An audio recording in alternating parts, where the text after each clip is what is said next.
Well, hello, 2024. Welcome to the new year. And you picked an excellent way to kick off your new year by listening to yet another episode on the Roadmap to Referrals podcast. You've probably heard the saying, to speed up, you first need to slow down. It applies to so much in life. And when it comes to having a referral explosion this year, oh, my friend, it is a necessary step. So let's take that step together in this episode.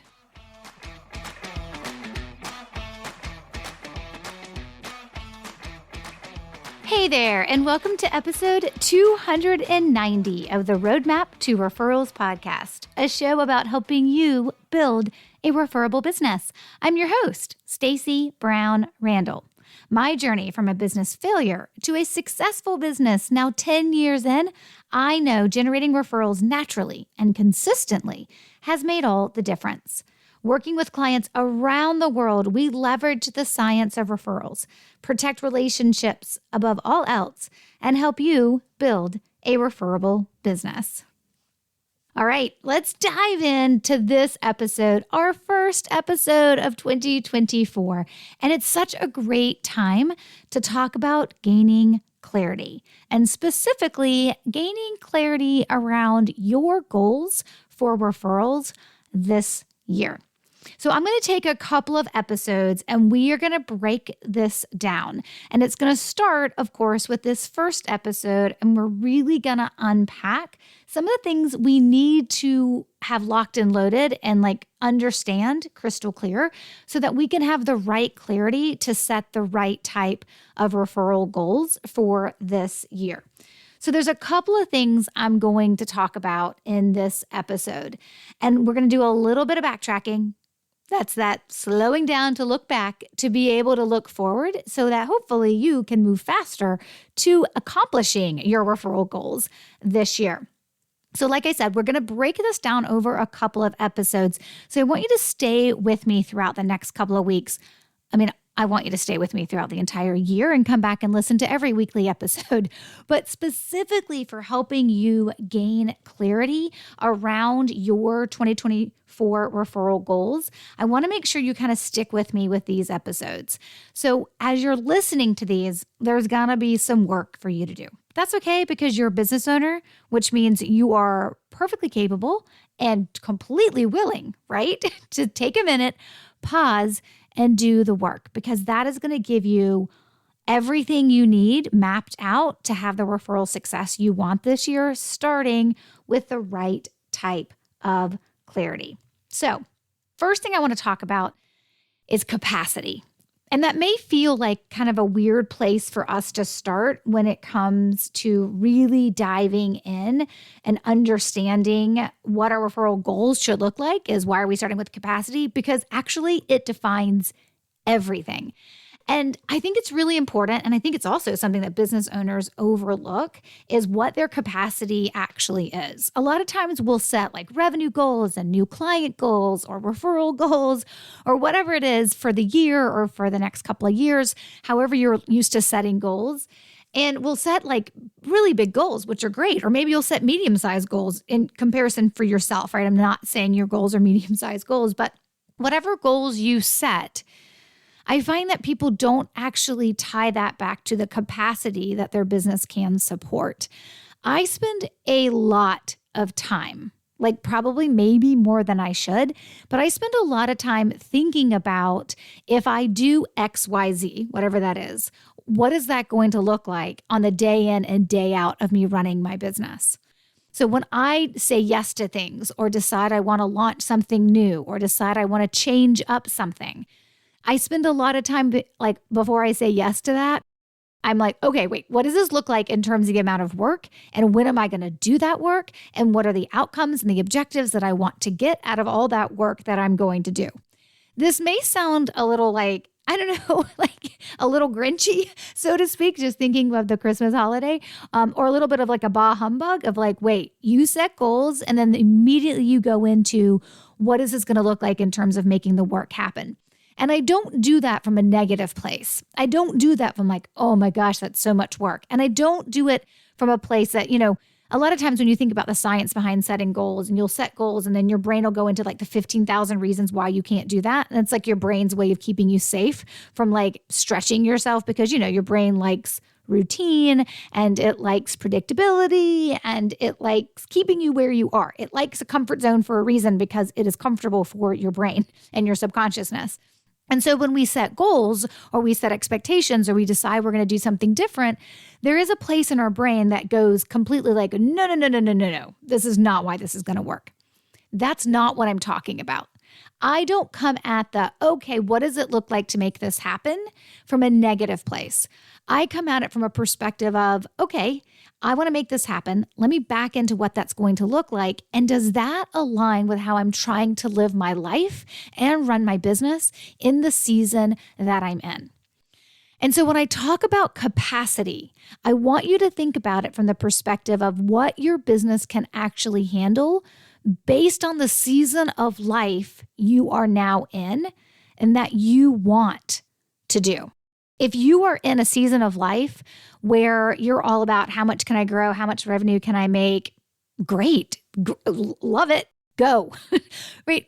But I feel like sometimes as business owners, we set goals for our business and we don't reconcile them with where the heck we are in life and what we actually want out of this time in life, which is how we end up in a place come like March or maybe July or maybe September, where we're like, I'm working entirely too hard to reach these goals and it's not fitting in nicely with where I am in life. And I'm running around like a crazy person because I've committed to way too much because we didn't take but we didn't take a really strong look at where we are in a season of life. Now, your season of life may be very different from mine. I also believe that seasons of life aren't like 18 years long. I just picked 18 because, that's when the kids finally leave. I didn't pick like, oh, I'm in the kid season of life. No. I think seasons are way shorter than that. I am in a season of life where I have a couple of years left, God willing, that the boys will head off to college. And I have a few more years past that before my middle schooler gets through high school as well. And this is a particular season of life. The season of life I was in when my kids were toddlers looks different from this season now. And so it's really important that we pay attention and we just take a beat, right? Like just take a minute and think to yourself, okay, this is my season of life. This is how much I'm willing to put into my business or my personal life or whatever it is, right? Like maybe you're in a season of life where you're going to start having children and you're like, I want to grow until I decide that I want to have kids, whether, your spouse is having kids, you're having kids, your partner's having kids, whatever it is, and you're in this grow mode, grow. Like, good. I was there. I know what that's kind of like. But you also have to recognize when you enter different seasons. If you're in the season where you're now an empty nester and you're like, all right, let's go. The kids are off to college. Hopefully they stay there. And I want to take my business to a different level. I will be in that stage in the future. I'm actually not so secretly really looking forward to it. And so I think recognizing where you are and how you want to grow is important and how you want to structure your business and model your business. And quite frankly, let me just put it bluntly, how many hours you want to work. That comes down to feeding that season of life. So the first thing I want you to pay attention to when you're getting clarity on what you want your referral goals to be is to first pay attention to the season of life that you're in and the capacity that your business can support with that. Now, people look at capacity in a lot of different ways. You guys know, if you're a longtime listener to this podcast, I like looking at things as simple as possible. Like, what's the easiest, least amount of words definition to define something? So for me, capacity is the amount of clients I can work with in a year without having to add more, either teammates or contractors or time on my calendar or more processes and systems and things to support that. So I look at, okay, based on what my plan is for 2024, what is my capacity? Like, how many clients can I work with? Now, I do pay attention to growth expectations. Like, I do say, hey, I want to grow more here. I want to grow more there. But I've already mapped out in my mind and probably on a piece of paper exactly what that's going to look like to be able to grow. And so that's the connection I want you to make. right? It's not about setting these audacious, amazing, incredible goals. It's also about recognizing, hey, those goals are just work. So how am I going to get the work done? How does that goal fit into the season of life that I'm in? And then how does that all pour itself out into typically a number, which is capacity, which is the number of clients you can work with. Now, you probably have different capacity numbers based on the different service offerings, right? So in my business, right, I have a coaching program that I work with people for an entire year. And I also allow them to stick around after that year if they want to on what we call our maintenance plan, that they can renew and stay in my coaching program, which is building a referable business, or BRB. But that's a limited number of people who can be in that program. I keep it small because I know my clients' businesses, right? I know when I'm talking to Phil, he's an attorney, and I know exactly what kind of attorney he is, right? I know when I'm talking to Lacey that she's an interior designer, and I know exactly her type of ideal client. So that when I'm having conversations or I'm answering questions or I'm giving advice when it comes to like why they're in my program, which is to get more referrals, I know exactly how to answer those questions based on where they are and what they're trying to accomplish. So that group is kept small. So I know we tap out around 30, 35 members in a year. Like it just is what it is, right? And when we tap out, we go on a wait list, and I don't really bring anybody else on. And so it's important for me to recognize that program's never going to go to 60. Yes, there are other ways to scale that and make more capacity, and that's fine, but that's not what I'm looking for right now in this life season. But that's not the only offering I have, right? So yes, I have my coaching program. That's a mix of one-on-one and group, right? But I also have my VIP, which is actually when I do a VIP, it looks like, oh, it's just 2 days with someone. But the pre-work that goes into me doing it for them and building their entire referral strategy and then going to spend 2 days with them and then supporting them on the back end, right? That's actually a considerable amount of work. And so I also know that when I'm looking at my VIPs, I really don't need or want more than like 10, maybe a dozen a year, right? Like that's what I look at when I'm looking at capacity. So I look at what it means in the different levels or the different service offerings. And then of course I have my online programs, which is a great starter place for people who are not ready yet for my coaching program or VIP, or maybe they won't ever be, but they still want to learn some of my strategies. We have our online programs, our self-study programs as well. And that capacity is much more what I would say like unlimited. It also doesn't get a ton of my focus either, just based on the fact that it is an online self-study program that people go through and there's no hand-holding from me in that. So when I talk about capacity and you're relating this back to your business, what I want you to pay attention to is based on the service offerings that you have. What is the capacity of new clients that you can handle? If you were like a CPA and the whole point, or maybe a financial advisor, and the whole point is for your clients to stick around year after year after year, you don't start at zero on January 1st, right? You start with a bank of clients. Maybe you're trying to replace some of the ones that you lost last year. Maybe you're trying to add more so that you can continue to grow. Most people have that, hey, I need to bring on X number of new clients to maintain where I am. That's one number they'll have. And then there's a, hey, and if I want to go to this next level or grow to this next level, here's how many more clients on top of that I need to bring in as well. I look at it the exact same way, right? So it just depends on what your business is, right? If you're an interior designer or a real estate agent, right, you're probably thinking on January 1st, I do start over. Like maybe I have some closings from last year that are happening in 2024. Or if you're an interior designer, maybe you have a project from last year that'll end this year, right? And you'll get your final payment, but you need new clients every year. Like that's kind of how the system works. And so they're just different models. There's not right or wrong. It just is what it is in terms of your business. And so as you're thinking through capacity, the reason why I'm spending so much time dedicated to helping you determine what your capacity is for this year is because you shouldn't set a referral goal until you're really, really clear on how many new clients you want. So when I'm working with someone and they're like, I need 2 to 3 clients, typically that means their clients are worth 6 figures or more to them, right? Like when someone's like, hey, if I just brought on 2 or more new clients this year, I'd be gangbusters, right? Like that's an entirely different capacity conversation than someone who's like, I need 50 new clients this year or more. I need 75. I need 100, right? And so it's not comparison. It's what do you need based on the model of how you have your business structured, of how you work with your clients, of what your service offerings are, and then of course the capacity that you have. But all of that is wrapped in understanding what you want 2024 to look like. I think it's amazing if you want to set big, audacious goals. I think it's amazing if you want to set smaller, quiet ones. We each get to do business on our own terms, and I don't think that's celebrated enough in business as it should be. So I just think that's something for us to consider. All right, so I probably went a little longer on the whole idea of capacity than I had planned on. I was planning on not probably spending 15 minutes, I think, on capacity, but I just think it's really, really important. So let's move on because there's some other things I need you to have so that we can keep going with the next couple of episodes in this series on really gaining the right clarity that you need for your referral goals. All right, so let's talk about the next piece that's really important in this clarity model.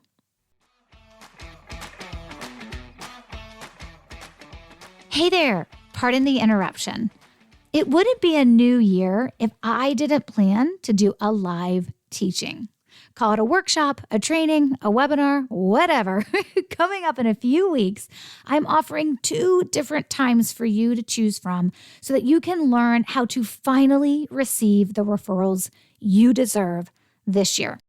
In this training, I teach you how to strategy stack and calculate your referral potential. Plus, I share how I guide my clients to success inside my coaching program, Building a Referable Business, or BRB for short. So to attend the training, you need to first submit an application to BRB. There isn't any obligation to join BRB to attend the training, but the training is for those who are a fit for the BRB coaching program, which is why to get into the training, you have to submit an application. You can find all the details of the training, the program, and the link to complete your application at stacybrownrandall.com/referable. Okay, now back to the episode.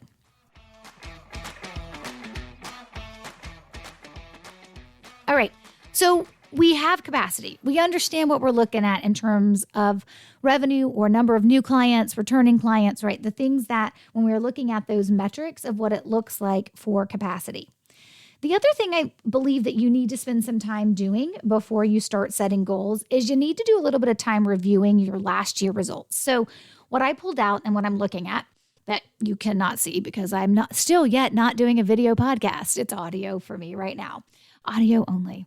But the other thing I'm looking at is actually the pre-work that my BRB coaching clients did before they attended the retreat. Well, they did it whether they attended the retreat or not, that we do every December. But I'm actually looking at the pre-work document. I'm going to walk you guys through this. And so here are the metrics I want you capturing based on last year's results. So the first one is the number of referrals that you received in 2023. How many referrals did you receive? Remember, guys, you got to define referral correctly. A referral comes from another human. A client cannot refer themselves. That is called a repeat client. It doesn't count as a referral. And of course, the referrals that don't come from a human aren't probably a referral either. So a networking group doesn't refer you. Someone in that networking group refers someone to you. So keep that in mind. It's the number of referrals received in 2023, which means they had to come from another human. And you have to be able to capture that human's name. That doesn't mean you'll have perfect results. Maybe your tracking wasn't that great. Don't worry, we can change that moving forward. But it is something for you to consider that you know that who are, right at this moment, who are the clients and prospects that were referred to you, because I need you to know the number of them. How many referrals did you receive in 2023? The next data point that I need you to be able to know is the number of those referrals that became paying clients. So let's just say, I'm going to use really round numbers here because I like round numbers. They make math publicly easy for me. So let's say you received 20 referrals last year. And 10 of those referrals became clients. So 10 said yes to working with you and 10 said no or not yet, right? That would then give you the third metric, which is your overall closing ratio of referrals, which at this, using my example, would be 50%. So I got 20 referrals, 10 became clients, 10 did not or have not yet, and that gives me an overall closing ratio of 50%. So again, we want to know the number of referrals received last year, the number of referrals that actually became paying clients, and that will give you your overall closing ratio of referrals. We also want to know the amount of revenue or commission that came from those closed referred prospects into paying clients. So of those 10, using my example, of the 10 that became clients, I want to be able to mark how much revenue, or if you work on a commission model, but how much revenue or commission did I receive from those referrals?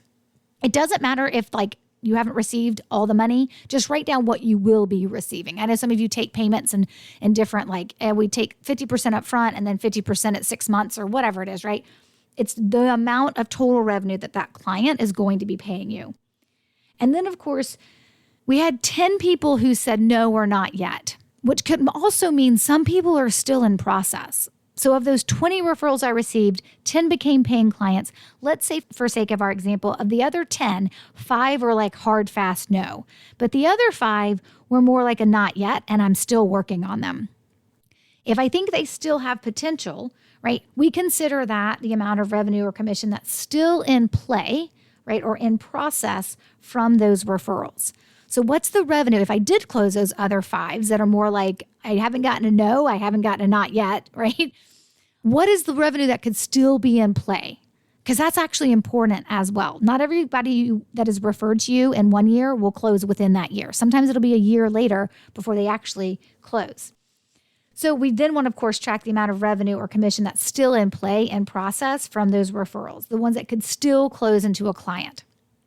We also want to make sure we understand of those 20 referrals, how many of them were not a fit? Maybe you had to refer them out. Maybe you just had to tell them no. We need to know who's not a fit. And then the last metric we want to make sure we're tracking is the number of new people who started referring us. So how many new referral sources did you add last year? Now, to be defined as a brand new referral source, that means they gave you their very first referral. If they've referred you in the past, of course, they're an existing referral source, but we want to know how many new people started referring you.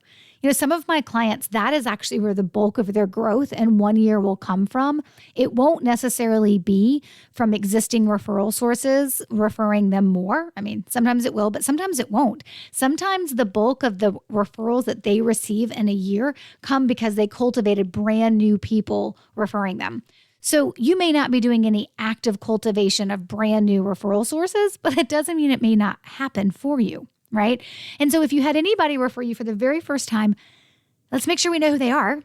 And let's make sure we know how many people that we have were brand new referral sources. So those are the metrics that I want you tracking from last year as we look forward. Now, here's the thing. I'm going to give you some time to complete this piece of work, because it's really important you bring this to next week's episode as we dive into calculating your referral goal. So if you don't already have this information at your fingertips, take some time, please take some time and actually work through this so you have this available. Now, we'll put this information, of course, in the show notes page so you can go find that. And the show notes page for this episode is stacybrownrandall.com/290. That's 290 for episode 290. So you can kind of access these results and get a screenshot or a snapshot or just kind of look at what they are. You may have to stop, rewind, and re-listen to this part again. But this is the data you're going to want to pull, because where you're starting from in terms of what last year looked like defines the type of goals you're going to be setting, right? This is the thing that I think people don't do. They don't ever really look back and be like, well, where am I? If we want to get to B, we kind of need to know where we're starting from point A, right? So if we're trying to get to point B, well, where the heck is point B in relation to point A in terms of where we started from? That's this data. That is last year's results when it comes to referrals. That is that information, that data.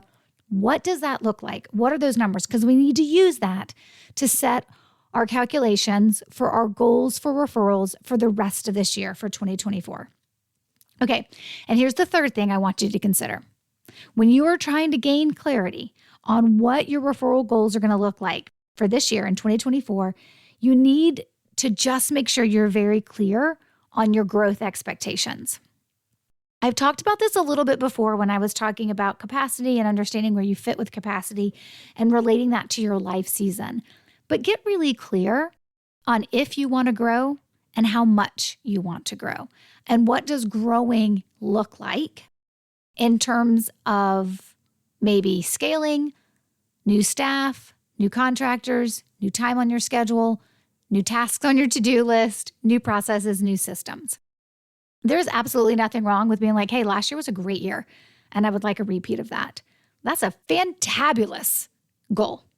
And there's nothing wrong with saying, hey, last year was a not great year, or it was a great year, but I still want to do more. But get clear on your growth expectations. Just kind of have an idea. What is it that you are aiming for? What is it that you are looking for? So when we are setting our goals for referrals for this year, we want to make sure that we're really clear on our capacity and how that capacity fits within our life stage and what we want for our business and what capacity actually looks like based by our different service offerings. We also want to make sure we understand, well, what the heck happened last year? And we have the data, the metrics pulled to really be able to review those hard numbers. And hard numbers are numbers that are in writing and they're real and they're based on what actually happened from last year. So go back and listen to that section of this episode so you can pull your data and have it for next week's episode. And then, of course, just take a minute to get really clear and to maybe make peace with what you want your growth expectations to be. Grow a lot, grow a little, don't grow.